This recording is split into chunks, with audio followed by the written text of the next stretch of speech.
కాదు, wrong wrong wrong wrong wrong see no కాదు, తప్పు తప్పు. Your imagination. సీఎం పేరు చెప్పినా చెప్పకుండా ఇప్పుడు నాకు కూడా సడన్గా మాట్లాడితే సీఎం పేరు కాదు, పిఎం పేరు కూడా గుర్తురాదు. అది దట్ ఈజ్ మనం ఆవేశంగా మాట్లాడేటప్పుడు కొన్నిసార్లు జడ్జి పేరు కూడా గుర్తుండదు. దట్ డస్ నాట్ మీన్ మనంతా విఘ్నము. ఆయన ఒక రేవంత్ రెడ్డికి నక్కకి నాగలోకం కన్నా తేడా అండి. Revanth Reddy is a mass leader, is a CM. 28 రాష్ట్రాలలో సీఎం ఆయన.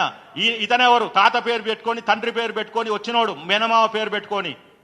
కాబట్టి మీరు రేవంత్ రెడ్డి అంత ఇమ్మేచ్యూర్డ్గా ఒక కామన్ మ్యాన్, ఎవరో ఒక సినిమా ఆర్టిస్టు ఆయన పేరు చెప్పలేదంటే అంత సీరియస్ కావాల్సిన అవసరం లేదు రేవంత్ రెడ్డి గారికి. నాకు పర్సనల్గా తెలుసు ఆయన క్యారెక్టర్ లాంటిది కాదు. మేము కూడా కొన్నిసార్లు అన్నాము రేవంత్ రెడ్డి అంటాము. నో కాదు, నేను మళ్ళీ చెప్పిన కాదు. మీ అభిప్రాయం అది.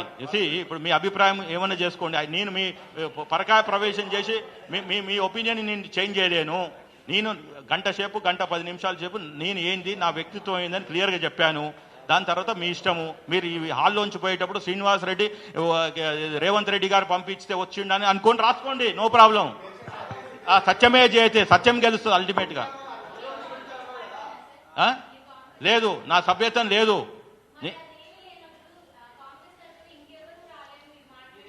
వాళ్ళు రారు మేడం. అంటే బాధ్యత కాదండి. ఇప్పుడు ఒక పౌరునిగా నాకు లేదా? కాదండి. అంటే కాంగ్రెస్ పార్టీ వాళ్ళే జీతం తీసుకుంటుర్రా? ఏ పౌరునికైనా ఎవరికైనా మనకి నాలెడ్జ్ ఉంటే చెప్పొచ్చు. ఎందుకంటే అది ప్రజలతో ఎన్నుకోబడిన ప్రభుత్వం కాబట్టి. అది ఒక క్రైమ్. ఎవరైనా ఆ కుట్రని ఛేదించడానికి ఎవరైనా ఉన్నారు. Because I'm trained lawyer, I came here to expose and I'm giving 50% of information ఉంది. బ్యాలెన్స్ 50% నేను మళ్ళీ తర్వాత ఇస్తానని చెప్తున్నాను. కాబట్టి నేనేదో కాంగ్రెస్ పార్టీలో నాకు ప్రైమరీ సభ్యత్వం ఉంది, నేను లేకపోతే రేవంత్ రెడ్డి గారి బీ టీము అనుకోకండి.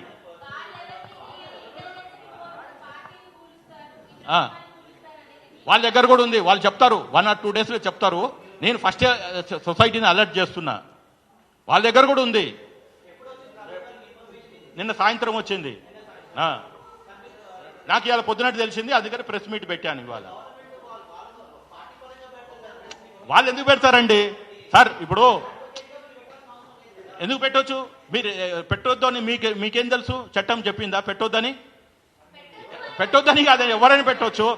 మీరు సార్ ఇప్పుడు మీరు ఎట్లున్నారంటే బీఆర్ఎస్ వైపు ఉన్నట్టున్నారు మీడియా అంతా. మీకు ఇల్లు ఇవ్వలేదు, ఏమి ఇవ్వలేదు. కాదండి, ఇప్పుడు నా మీద అభియోగం చేశారు కాంగ్రెస్ పార్టీ అని. మీరు ఎవరైతే రాయరో వాళ్ళందరూ బీఆర్ఎస్ బ్యాచ్ అనుకుంటాం. I have conducted this press meet. నేను చెప్తున్నాను, నేను నా ఏజ్ 50 సంవత్సరాలు, ఇంకో 20 సంవత్సరాలు బతుకుతాను. మీడియా హెల్ప్ ఉన్నా లేకున్నా బతుకుతాను. Thank you very much. నేను చెప్పింది న్యాయం వైపు ఉన్నామని. సత్యమే జయితే. మీరు నన్ను బ్లేమ్ చేసినప్పుడు మిమ్మల్ని బ్లేమ్ చేయొద్దా? మీరు ఆమె ఎట్లా అడుగుతారు? కాంగ్రెస్ పార్టీ వర్కర్ అని ఆమె దగ్గర ఉందా? లేనప్పుడు ఎట్లా అడుగుతారు? కాబట్టి నేను ఒక న్యాయవాది అంటే న్యాయం వైపు ఉంటా అని చెప్పాను. మీకు రేపు ఒక కేసు తీసుకురండి, రూపాయి లేకుండా ప్రోబోనో కొట్లాడతాను. అప్పుడు కానీ మీరు don't take Srinivas Reddy so light.